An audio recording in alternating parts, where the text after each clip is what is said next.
Calling the meeting to order at 6:02 p.m. This is the Board of Directors regular school board meeting for Monday, July 25th, 2022. Welcome to all of our visitors, guests, and media. We're going to start tonight with the board administrative roll call. Mr. Felt here, Mr. Thompson here, Mr. Burns Here. Ms. Schultz Here. Ms. Getzko Here. Ms. Danielson Here. Mr. Getzko Here. Mr. Schuler. Here. All right, we're going to stand and for the Pledge of Allegiance. I pledge allegiance to the flag of the United States of America and to the republic for which it stands, one nation, under God, indivisible, with liberty and justice for all. Next up is public comments, and we do have one visitor for public comments. Ms. Johnson, come on up. Very short and sweet. I'm Angie Johnson. For those of you who don't know me, I'm a first grade teacher, and I've taught at Watertown since 2006. It's really out there. And I'm actually here representing the first grade team that I work with, and then many other teachers at our school. And we simply want to extend an invitation. We would love to have a board member presence in our building. We'd love for you to come visit our classrooms and get to know us a little bit, our students a little bit. We appreciate your direction and guidance of our district, and we just see an opportunity for a really strong partnership between our teams, who sort of handle the day-to-day business of growth through connections and opportunities, and your team, who handles the overarching guidance of those initiatives in our district. So we appreciate you, and we welcome you, and we hope to see some of you soon. Thank you. Thank you. Thank you. Thank you.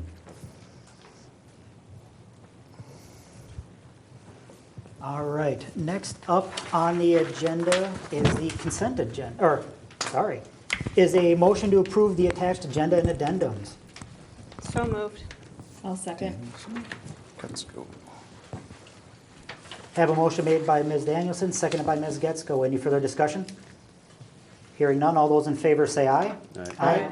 All opposed, nay. Motion carries. Now we come to the consent agenda, which includes the regular school board minutes from June 27th, 2022, the personnel consent agenda, and the business consent agenda. Move approval. Second. Motion made by Mr. Burns, seconded by Ms. Schultz. Any further discussion? Hearing none, all those in favor say aye. Aye. All opposed, nay. Motion carries. We have no recognitions, presentations, and showcase tonight, so we're going to move right along to the action items. We're just moving right along here, guys. First one is the first and only read of the district policies requiring review. Mr. Schuler. Thank you, Mr. Chair. Yes, we are ready to move forward with the first and only reading of the following policies. As you note, the 100 policies are all district-level policies. The 200s get into the board policy, so those impact you specifically as a board. I guess the only thing I would call attention to would probably be the policy 104 is the mission statement, and it kind of ties a little bit into a couple of things just to make note of. We made one addition into the review portion where it talks about the school board will review the school district's mission every 2 to 3 years. And we had 3 years previously. MSBA recommends 2 years. And I know, Mr. Chair, we've had this conversation. We're constantly talking about our mission statement of connections and opportunities. So I don't know if that's so much. I think it's an ongoing thing. But the bigger part probably is that last part of that sentence there is the school board will conduct a comprehensive review of the mission, including beliefs and values of the community every 5 to 7 years. So I look at that as more of your strategic roadmap, probably, and we are at that point at the end of 23, the school year of 23, to review that. So that is something we can talk through later on, but just something to note is that is actually one of our policies, is to review that on a regular basis. So. And I think, every year we have touched on the strategic roadmap at our retreats. So at least we're all aware of it. We all kind of discuss that. And as Mr. Schuler said, I think it's probably a good idea for us to dive into this strategic roadmap, revisit it, especially after the lessons learned coming out of COVID, as well as the profile of a graduate too, making sure is that really what we want our students to learn. So kind of seconding what Mr. Schuler was saying. What, other than like, what is it, the future workforce, or whatever the right title World's is? best. World's best workforce. But what are some other metrics that, should that be part of the policies, that there's actually metrics set on how we're meeting those road marks, or should those just be in that kind of roadmap and that's it? Yeah, the World's Best Workforce, it does ask for some metrics in there. You do set some goals. We also set building goals at each of our buildings in terms of student achievement. So those are in there as well. As far as this roadmap, I have not seen a lot of metrics in roadmaps in other districts. It's basically just kind of your guide, if you will, that guides your work. I can certainly look into that, but I'm not aware of any metrics in the roadmap Okay, specifically. thanks. I view the roadmap as more our direction from the 7 Guiding months. principles. Guiding principles to push down to the superintendent, to the buildings, to the students. Got it. I could be off base on that too. I would agree. You agree he's off base, or you agree with my statement? Just checking, for the record. I agree with the route of the strategic roadmap. That is the main focus. Okay. Yes, Just to be clear. thank you. Is there a motion to approve the policies or any other questions? Make a motion to approve the policies as stated. I'll second. Have a motion made by Ms. Getzko, seconded by Ms. Danielson. Any further discussions? Hearing none, all those in favor say aye. Aye. All opposed, nay. Motion carries. Moving on to item B, the FY23 food service pricing. Mr. Schuler. Yes, thank you, Mr. Chair. This was pushed back a month. We talked about it in June. We brought it to the Finance Committee earlier in June as well, just to kind of have just a conversation on price hike for breakfast prices and lunch prices. As you can see, we're looking to increase 20 cents on both breakfast and lunch. We also included a comparative from 2 local districts on that link, and you can kind of see we're somewhere in the middle. We're obviously a little bit lower than Delano, a little bit higher than Waconia. In terms of Waconia, we're about 25, 35 cents higher across the board, and we're about 40 cents lower than Delano. So we're somewhere in the middle there of those 2 local districts. Again, I think from Lisa's standpoint, I think the reason is we talked about with the Finance Committee was just, again, food prices, as we know, the last couple of years have really gone up significantly. That's probably the main driver in this increase. And I think, too, I think 20 cents is not a huge leap.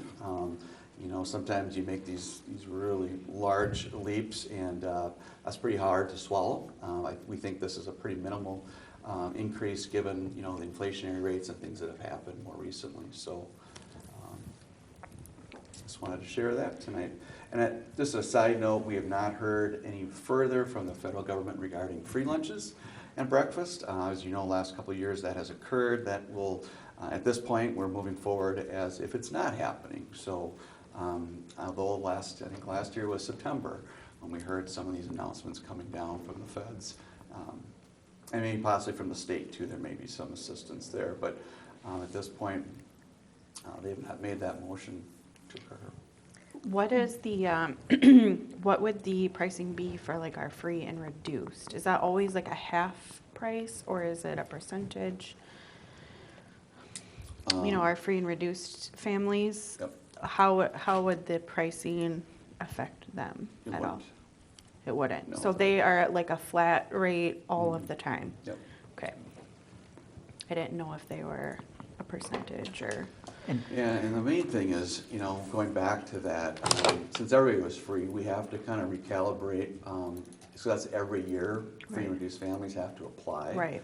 So we have to kind of recalibrate that and get that word out that, there is a price point. Again, we're paying for lunches.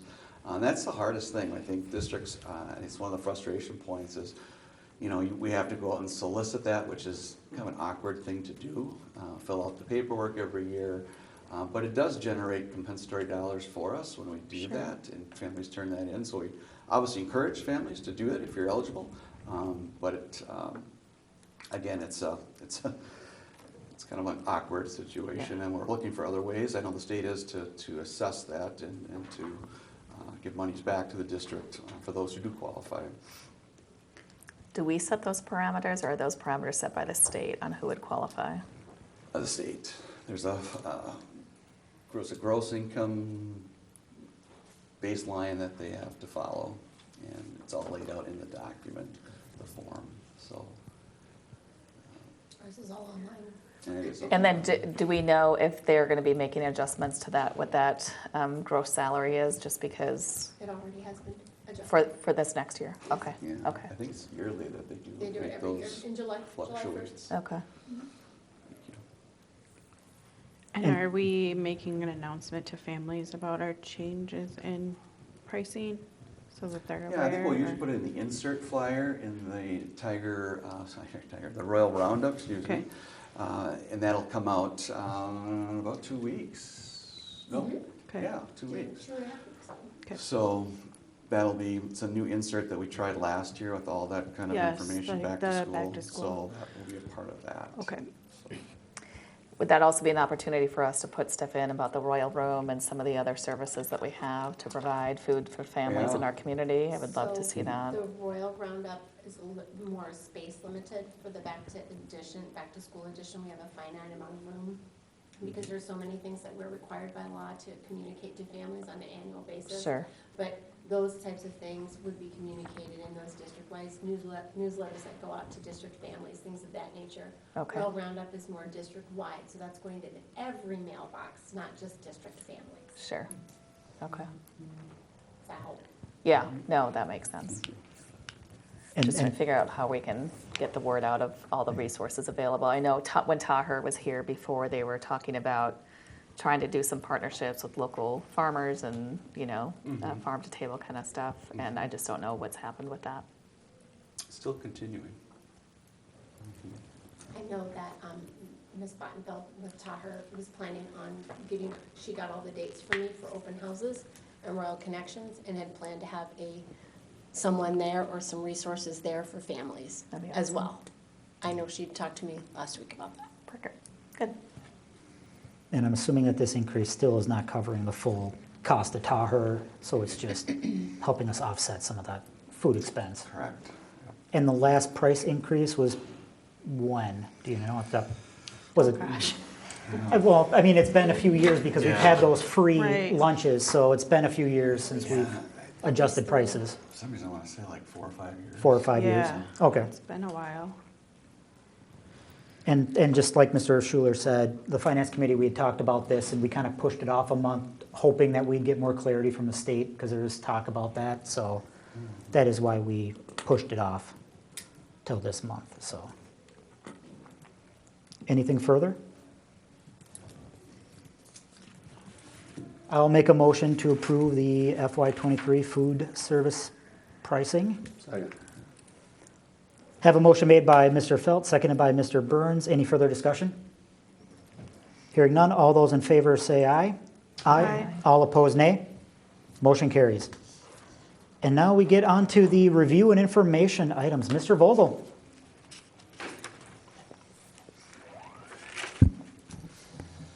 Thank you, everybody.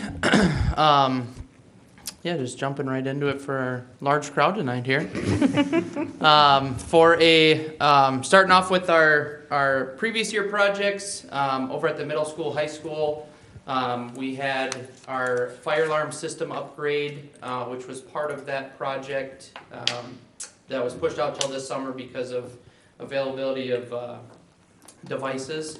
It's about 50% complete. They're about 100% complete through the high school, and they're now moving on to the middle school.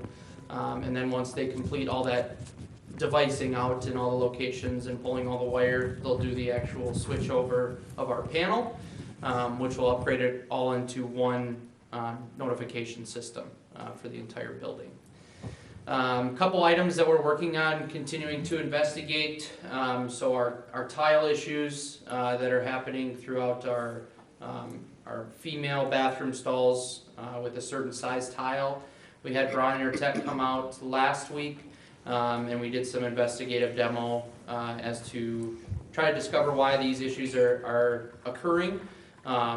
Believe we have the source, but I'm still waiting on his actual report to take action against the contractors.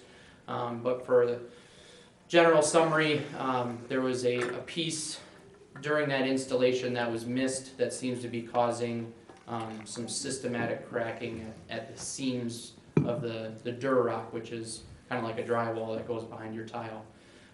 Those seams should have been taped and mudded, and they were not.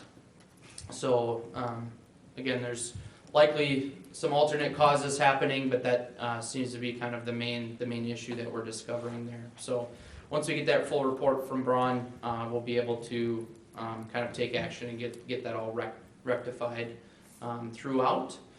I guess one caveat with that is right now the tile that we use in that bathroom is out until December, and so we're working on seeing if we can source basically just alternate tile, what it would look like if we were to completely redo all those areas. If we're only able to patch in, we might have an uneven color lot from a new tile, so kind of runs into our issue of kind of only making them fix the quote-unquote problems. It kind of goes along the same lines of an insurance claim. If you have hail damage on the side of your house and they can't find a match, if you have a certain amount of percentage, they have to replace all the siding. That's kind of along the same lines that we're going to try to argue with the tile. So the other issue, of course, is with our marmoleum flooring. So our sheet flooring throughout all the hallways, that's been fixed before. We're starting to have experience issues with that again, where some areas are bubbling, and some of the new areas that haven't even had foot traffic on it, that have been more of our district office side, are also starting to experience issues. So again, having Braun Intertech come out to do some kind of full systems testing, because there's a floor, a prep that goes down, and then an adhesive, and then the flooring, and each one of those seems to, as of right now, have not had any issues from the manufacturer. So there's some type of systematic problem that's happening, and they each come from, while they're from the same manufacturer, they're made at different places. So trying to get all those three people to agree on one issue is a little challenging. So we're going to have Braun come out and give us their analysis on the entire system, see if they can pinpoint what exact part of the system is failing, so that we can address those problems better. For the kind of middle school area that's been sectioned off, so the new storefronts have been installed into our new middle school entry. All the exterior doors and then interior vestibules, those are all installed in the last probably week and a half. And then kind of ties into getting into our district office area and our new middle school office area. And then we will be starting our 11-month warranty walks here this week and next week. And again, what that is kind of a final round of punch list, or a final chance for us to get every issue that we know about up in the air, so that they can fix it before our year warranty with the contractor's labor expires. So we get a big list together, and we've been doing walks with all the administration to make sure that we have everything covered. Once we come, essentially after this year lapses, we always have extended warranties on all of our products, but the labor is no longer free. So just making sure we get all those captured and addressed before our year runs out. Middle school, same thing. They've got a few really minor punch lists. I think a couple holes in a wall to fix, and some corner guards that were damaged that have been reordered. There's also the the keys or lock cores that were in our job site trailer. So as soon as I'm able to remove that, we're going to do it carefully so I can get those cores back out of there to actually get them installed. And then over at the stadium and concession side, actually tomorrow the irrigation contractors are coming back on site to fully activate that pump. There's a few parts that were not installed the last time we tried to fire it up. And then the one item that we're still waiting on there, our main switchboard panel. I've been communicating with Eaton, the direct manufacturer of those, and right now I don't have an update as far as delivery. We're waiting on one part of the panel, and I've asked them to search all of their warehouses nationwide, try to make this panel somewhere else and ship it here. And so they're trying to work through to see if they are able to do any of that. But I also had two different. I called up two different manufacturers just to try to see if everyone was having the same issue, and really couldn't get any better lead times or information from anyone else. So again, the solution that we have there right now is our new concession stand is powered down for this irrigation pump, which will essentially get turned around in about a week and a half here.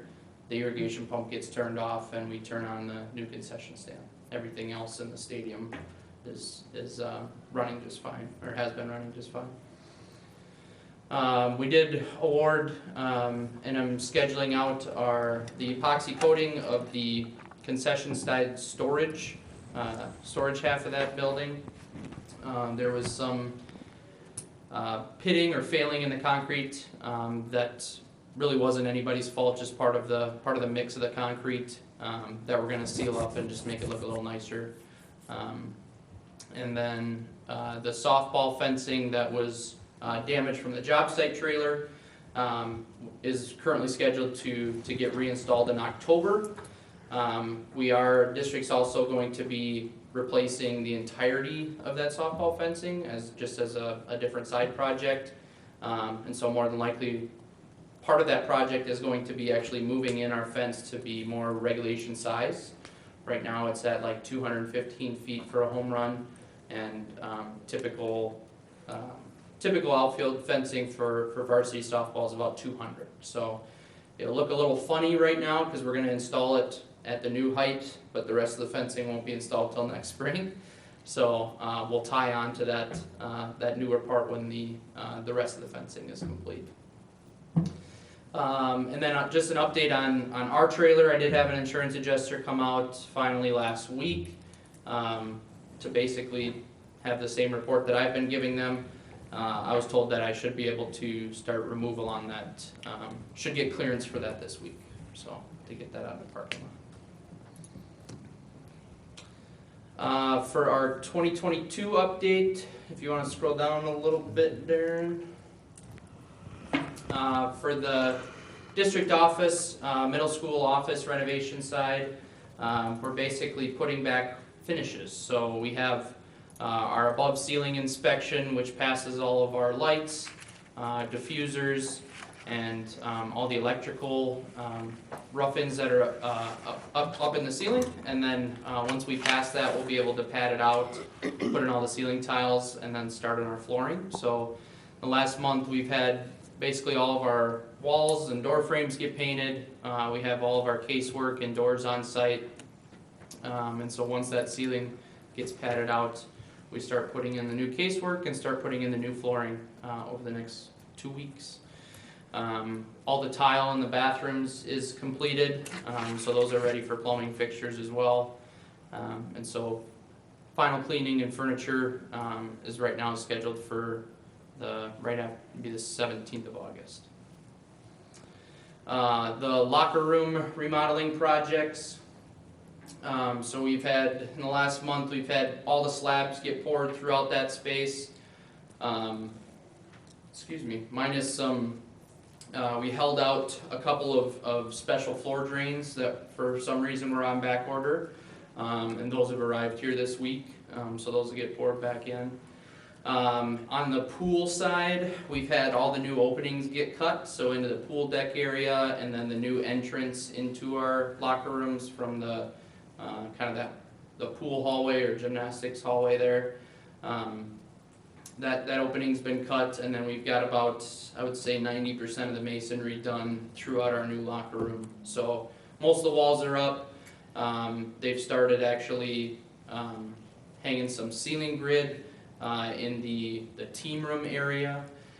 And then as we carry through to the middle school side, we've again had the concrete poured back in, have our new openings created, all the new plumbing has been roughed in, and the masons are kind of working through to that side. I would say the one challenge that we're having right now, which is kind of across the industry, is getting enough masons on site.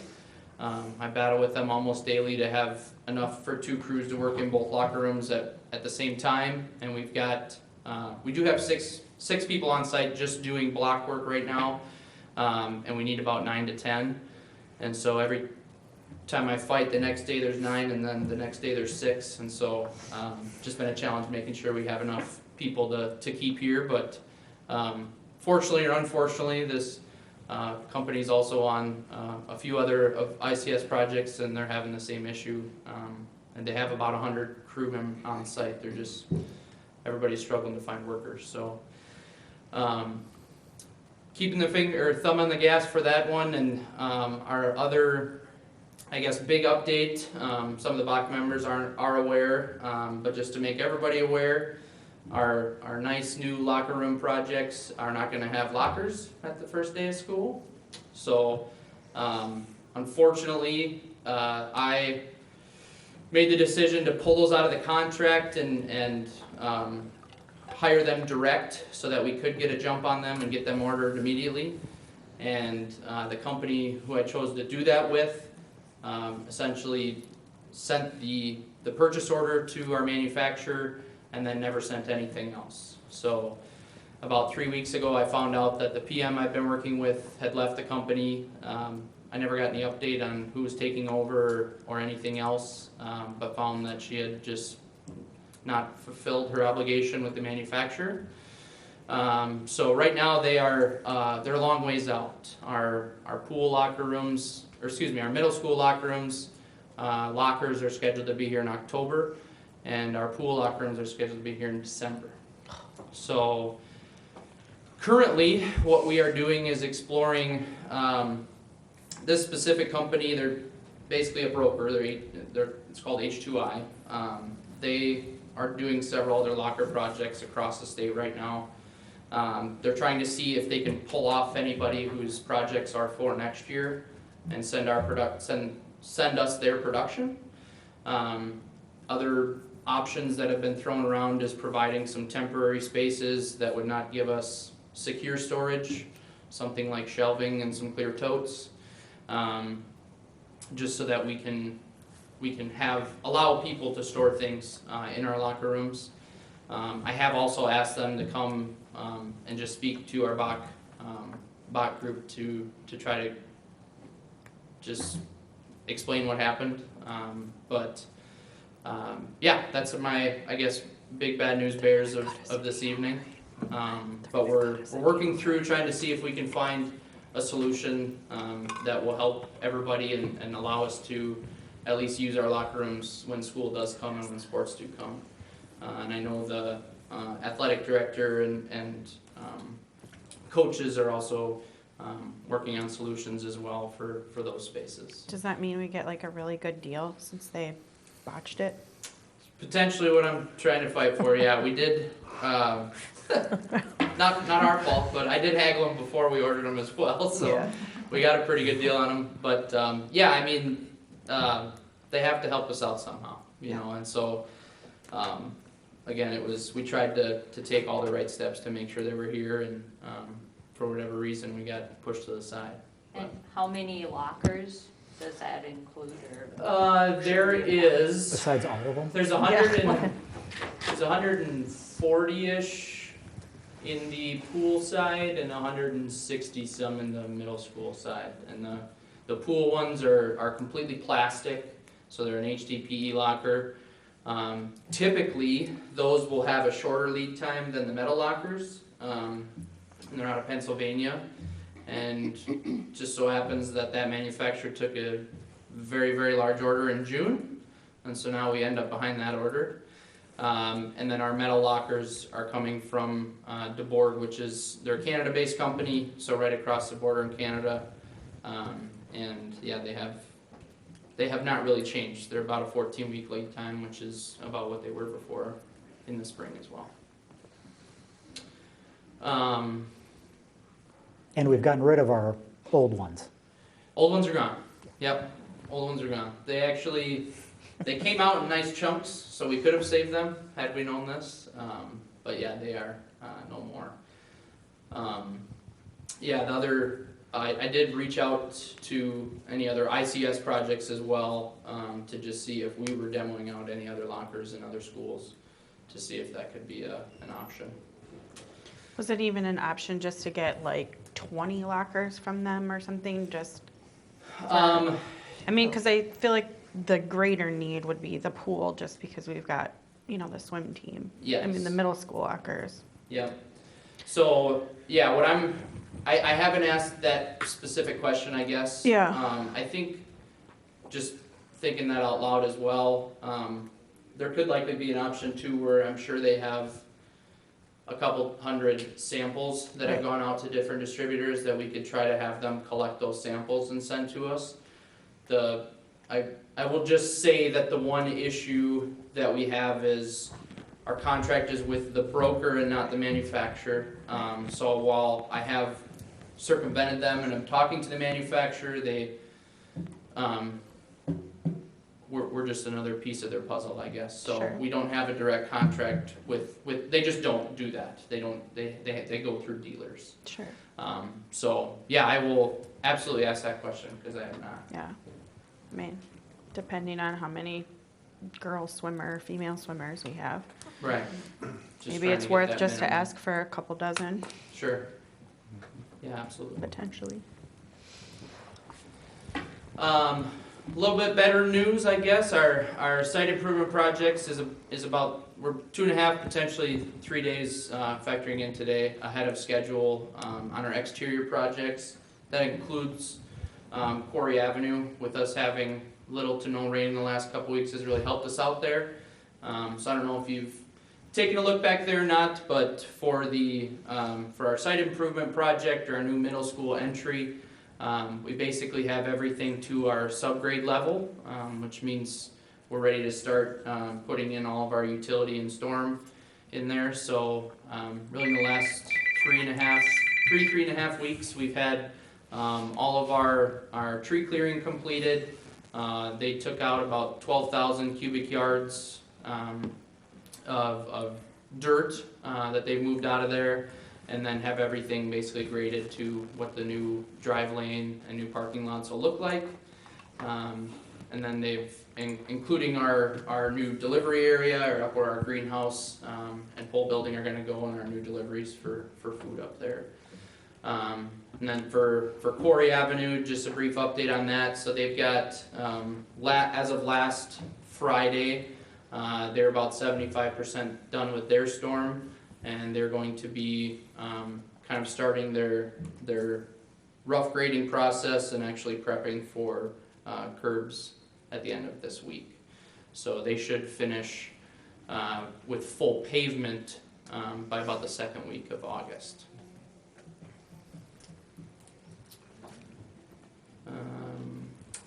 Yeah, for the design and construction schedule, I left what we have on right now, obviously minus our locker holdout. But if you scroll to the bottom there weren't any really changes as far as our rough completion dates for those projects, or substantial completion dates for those projects. And then the black areas that carry through are just punch lists and warranty items. For a budget update, in the last month we've had about $800,000 worth of spending just go through as we've kicked off our last round of projects here for the bond. So had the construction and then some of the fees come out, and so right now we're sitting at about 4.9 million left. I did get the pay apps for July, and we'll have about another, 700 come off for the month of July as well.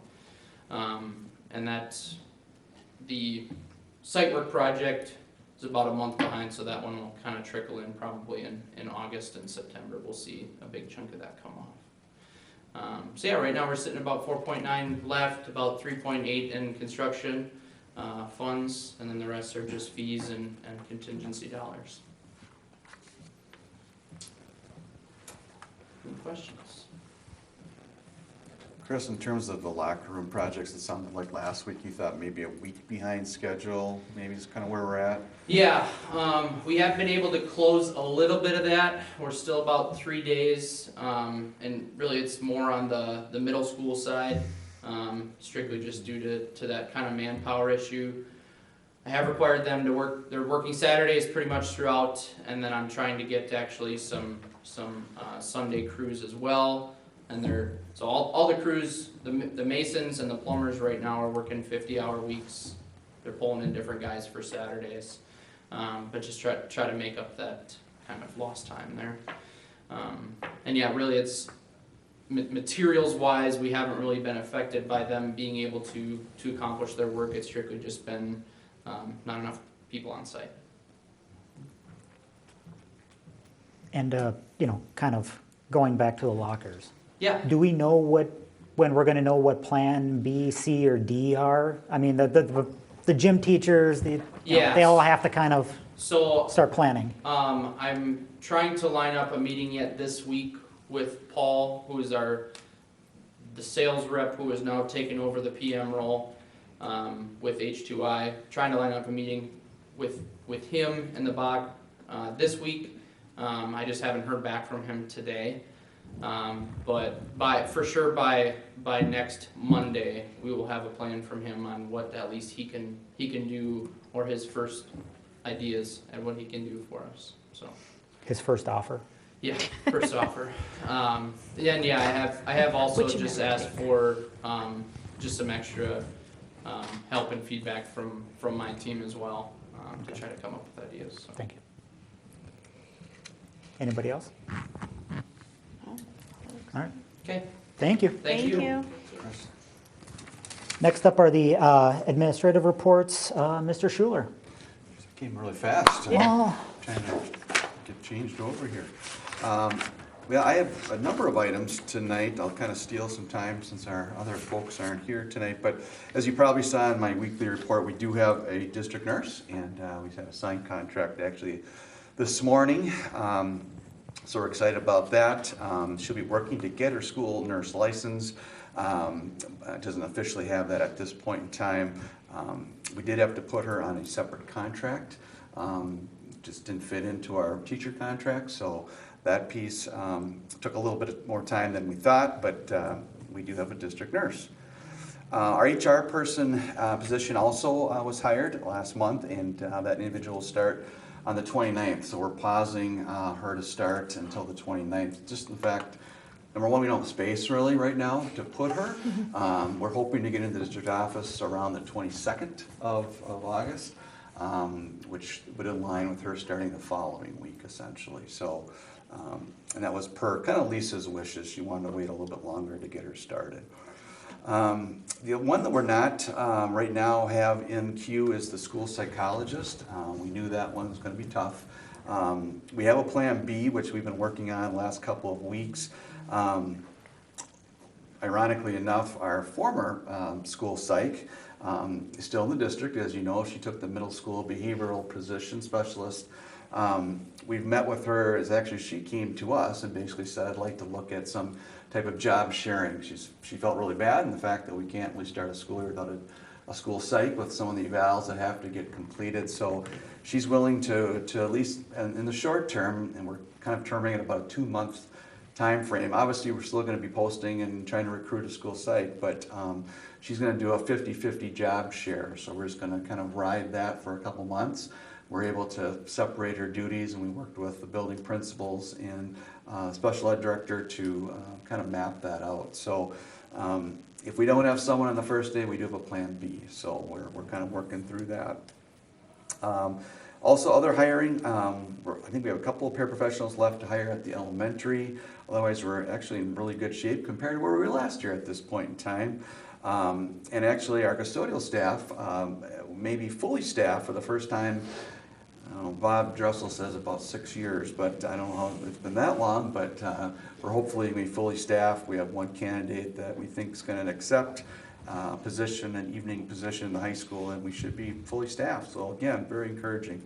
Our contracts are all settled for this year except for our Director of Technology Operations.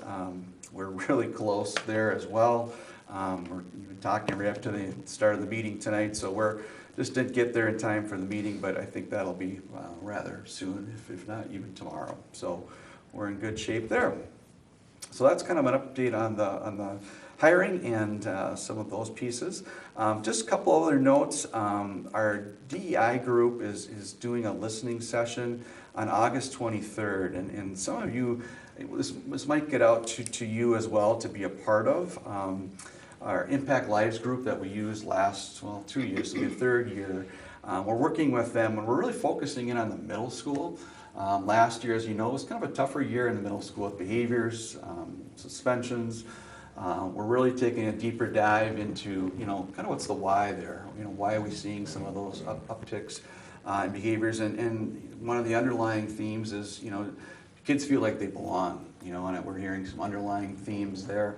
Even across the district, making sure everybody feels like they're part of our school community, which is in our strategic plan, obviously. So this listening session, again, will be from 8 a.m. till 3 p.m. It's a full day.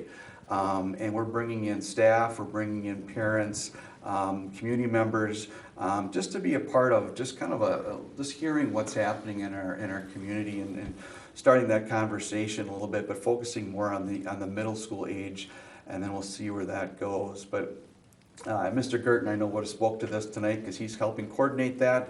But I'll speak on his behalf a little bit, but I know he's worked hard to work with Impact Lives to make this happen. So again, he may be reaching out to you specifically if you want to be a part of that process. So.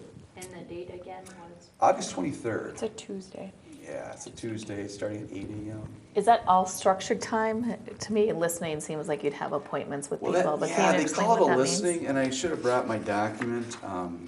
But they're calling it a listening session, but it's more of a planning day essentially, is starting with listening, then breaking off into groups led by the Impact Lives folks. So they'll be facilitating that, and then it's basically coming back and kind of mapping out what are some of the themes that we heard, what are kids saying, what are community members saying, what are some of those main themes, is the way I understand it, and then breaking it down into kind of a strategic plan, at least for that building, and possibly breaking that out to district-wide.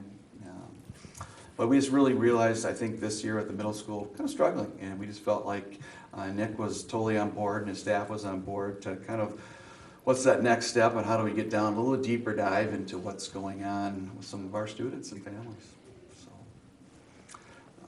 So more to come on that. Also, I just want to encourage, if you had an opportunity, the MSBA Summer Seminar is coming up on August 4th. That's a Thursday. Again, it's 8 to noon. It's a webinar based, but again, it's really directed for board members. So if you haven't had an opportunity or at least seen some of the sessions, there's a few that I think that are really good. Unfortunately, I know Hunter and I both can't make it, but we're encouraging anybody else who'd like to come. But it's leading in difficult times. The other one is embarking on diversity, equity, and inclusion journey. Another one is let's talk about mental health. So all real poignant, really good presentations. But it's in a virtual setting, so again, do it from the comfort of your own home or wherever you may be. Let us know. I know Heather can get you registered, and away we go. And then also,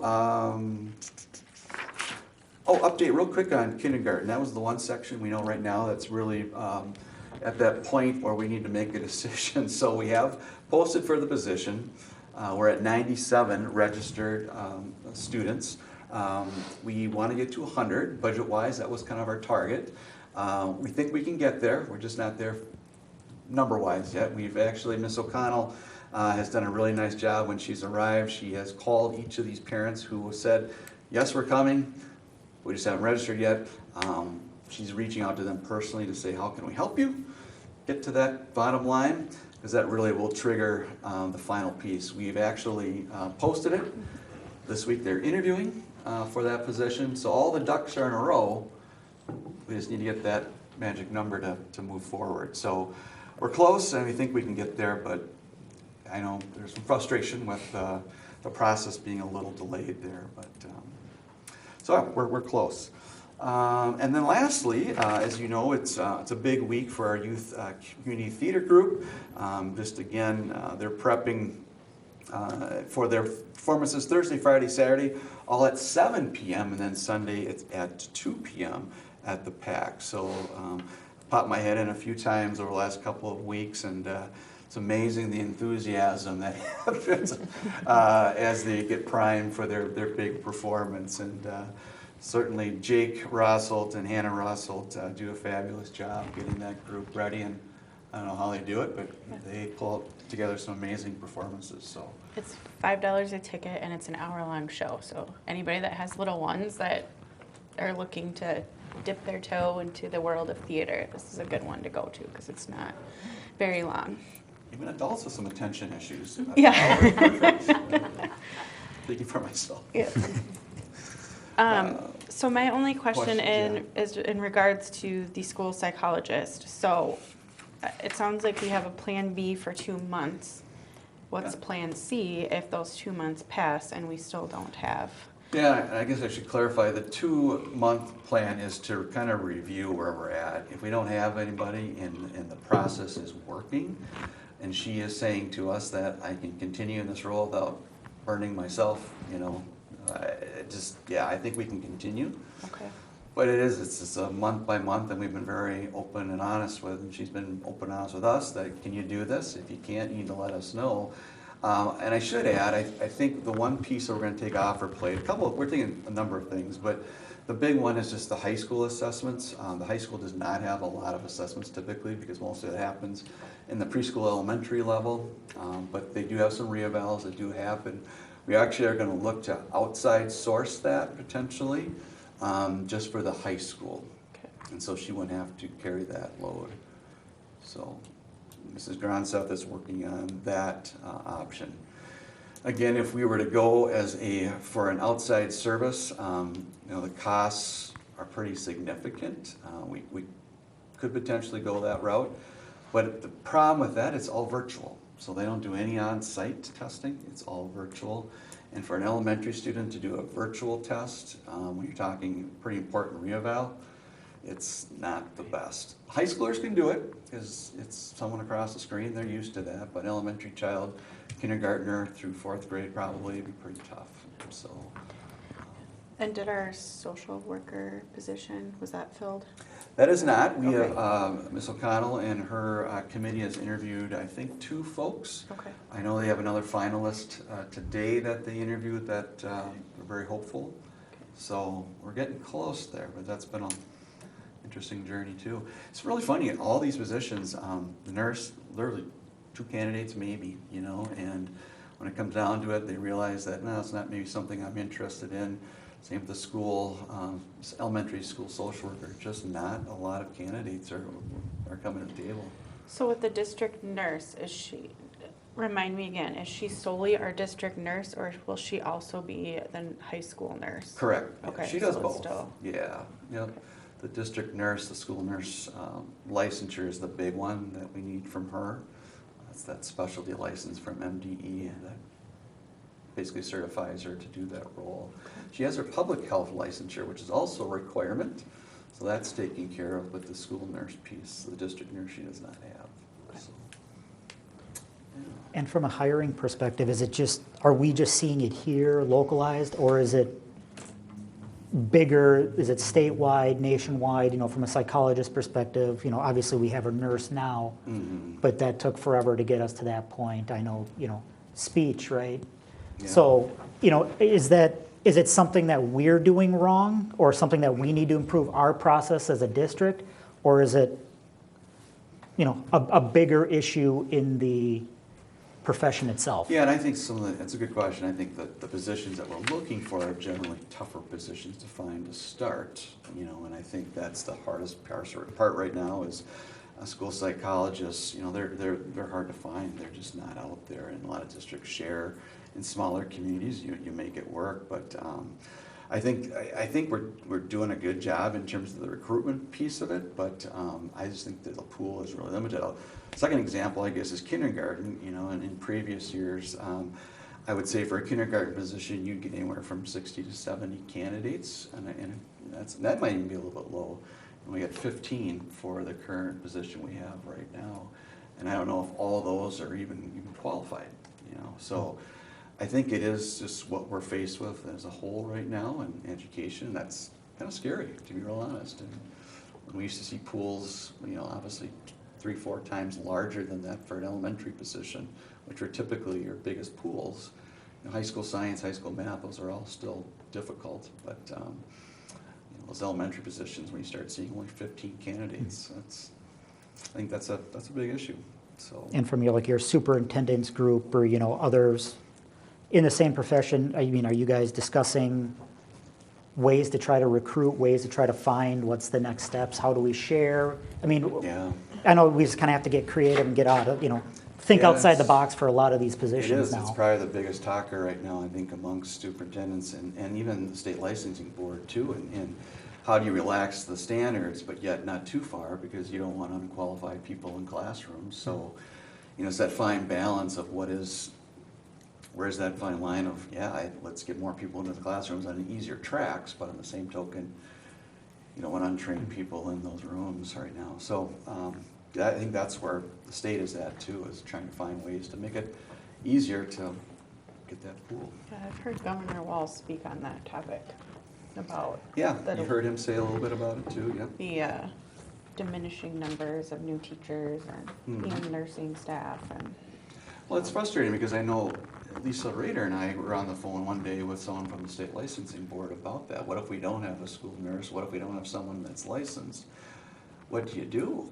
Right. This is a legitimate question, and Right. they didn't have any answers for it. We looked at each other and just said, you don't have any answers for us? So if we get to September 1, the week before school starts, and you have nobody, what's your option? Right. Because you need a school nurse on site to administer and health plans and all those other important pieces. And that was odd to me that they have no backup plan.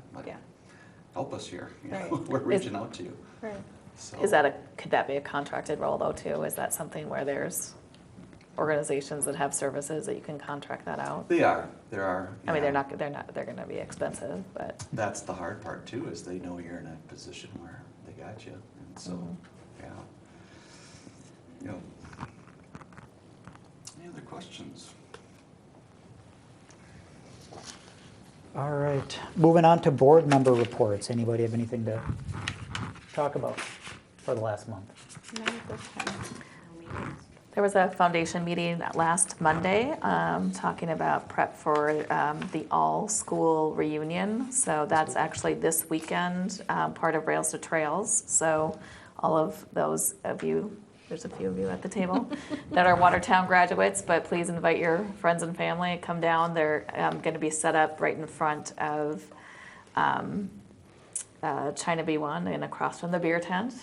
And they're going to have yearbooks and a photo booth and some other things available, and also selling tickets for their raffle item for the side-by-side, of which they're almost half over. I think they're almost to halfway on selling their 500 tickets. So that's pretty exciting. And they only have about 6 tables left for the Denim and Diamonds event on October 8th. So things are going fast and pretty exciting. So they also, I don't have the number in front of me, but just gave the count of the number of scholarships that they gave out this past year. And it was, again, it's very impressive, but it's fun to see more alumni engagement in building building out those scholarships as well.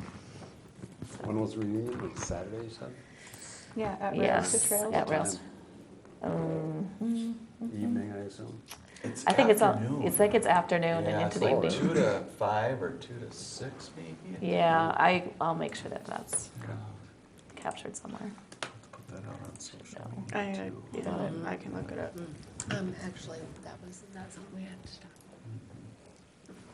We're still doing the Bach meetings, but we've actually pulled back the cadence now for those to once a month as projects kind of are winding down.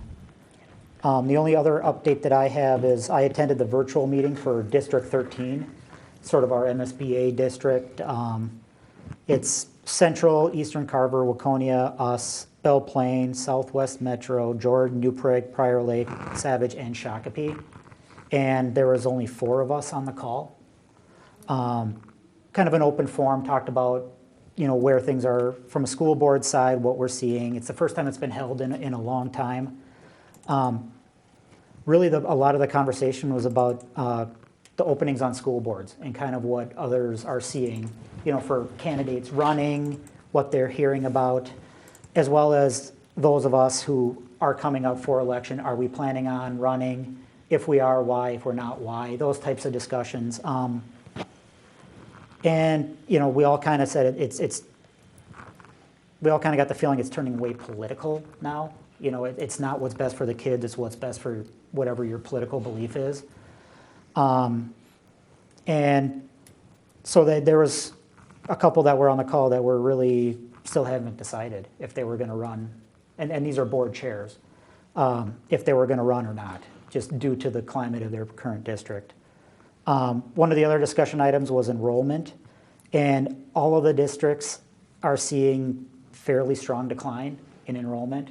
Whether that's moving, kids more toward homeschooling or online learning or whatever it might be, but even from the kindergarten on up, everybody's kind of seeing a fairly strong dip, and that's kind of concerning to consider, what does that mean for the district? You're going to have to do cuts eventually down the road that way. And so we talked about some of those strategies to try to get those students back in the district. So that is my update. Anybody else? All right. It is 2 to 5 p.m., Jim. Hearing none, is there a motion to adjourn the meeting? I'll make a motion to adjourn. Second. Have a motion made by Ms. Danielson, seconded by Mr. Thompson. All those in favor say aye. Aye. All opposed, nay. Motion carries. Meeting's adjourned right at 7 p.m. Nice work. We'll take about a 5